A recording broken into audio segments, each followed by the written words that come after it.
Welcome into WagerTalk TV. We're talking some Big Ten football, 3:30 on Big Ten Network Saturday. Indiana and Iowa. We're seeing the Iowa Hawkeyes here, Steve.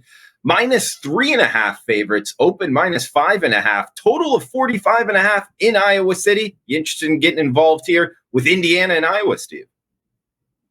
Yeah, that 5.5 didn't last too long, Drew. I saw a lot of books open 4.5. A lot didn't even post until it had already hit 3.5. But that is where we stand here heading into this week. 3.5 on Iowa as the home favorite, and we'll see if it drops any more. That half a point drop will be, of course, more significant than the current 1.5, 2-point drop that we've seen, because 3 is the key number in all of sports, and especially in football, obviously. About 8 to 9% of the times, home favorites are going to win by exactly a 3-point margin. And I do think there is some value in this game with the Iowa Hawkeyes. In fact, looking at my power rankings in this game coming into the season here, I do think Iowa's a little underrated. Indiana's a little overrated. I make the line 6.5. That was pretty close to the opener of 5.5. But as you said, that early money came in quickly on Indiana. It's dropped it to 3.5. So we're getting almost a full field goal of value here with Iowa. And I have no problem backing the Hawkeyes at home. You know, Indiana coming off just a fantastic season last year. They were definitely the Cinderella surprise team of 2020, but we have to take anything that was done in 2020, I think, with a grain of salt. And I'm not sure Indiana's going to be quite as strong this year. They do have a pretty veteran team returning. Almost everybody returned 17 starters. That's what Indiana returns, so nothing special there.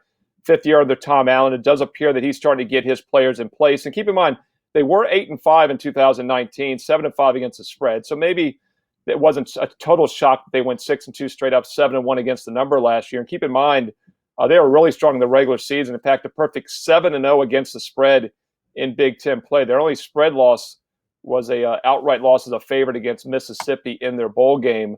But they played Ohio State within 7. They beat Wisconsin down the stretch. They beat Michigan as well. Also beat Penn State to start the season. So nothing fluky about what Indiana did last year. But I think Iowa's flying a little bit under the radar. They also had a solid 6-2 record last year in the Big Ten. Keep in mind, they did not go bowling. They started 0-2, and they won 6 straight to finish that regular season out, including wins against Penn State, Wisconsin, Michigan State. These are two good teams. I think Iowa's better, and I think we get some value with them, especially if this line drops to that key number of -3 by this weekend on Saturday afternoon. Sure, if you could get them 3 flat here. And, Tony, Steve makes some good points, and not to mention, kind of tough place to play there in Iowa City as well. Yes. So we got Hoosiers and Hawkeyes Saturday. Tony, what are you looking to bet? I agree. Steve, good points. All that. I think Iowa would have value, at least at face value. Initially, I would have thought this is some value on Iowa. My concern would be this morning. Here it is. When you got a 3.5, you're going to know where the sharp money's at. Sharp money's going to grab that hook in most cases. And this morning, Circa got hit a little bit. They went from a 3.5 to 3. That was followed by William Hill across the country, making a switch from 3.5 to 3 not very long ago. So I'll watch that. I'll be interested to see if there's any buyback on that key number of 3. Indiana, the question mark is, was last year a fluke? I think Steve made good points. I'm not certain that it's a complete fluke, although I think they're going to have to be better against the pass. This is a really interesting matchup because Iowa wants to run the football. They want to grind it. They want to be methodical, especially at home. And their offense, in truth, just has to be a little more balanced. They have to be able to throw. And I think Penix Jr. will do a better job. He suffered an injury late last, but this is new kind of a new for an offense, and it should be every bit as strong as last year when they had a few really terrific games and a few, basically where they got tripped up and failed when I probably thought they were the better team overall. Iowa's Iowa, guys. They're going to run the football. Tyler Goodson, he's their workhorse behind, again, a very good offensive line. Look at the trenches in this game.